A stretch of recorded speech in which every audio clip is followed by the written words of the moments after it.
Hi guys, welcome back to my YouTube channel. Please watch the full video, hit that like button and do not forget to subscribe my YouTube channel. Let's get started.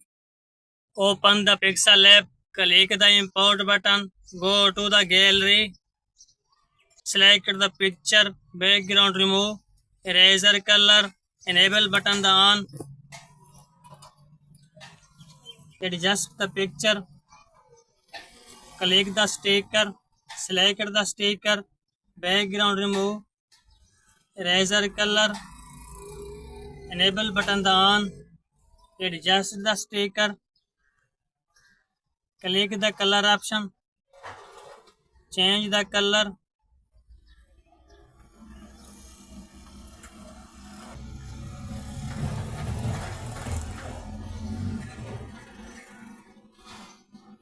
select the color.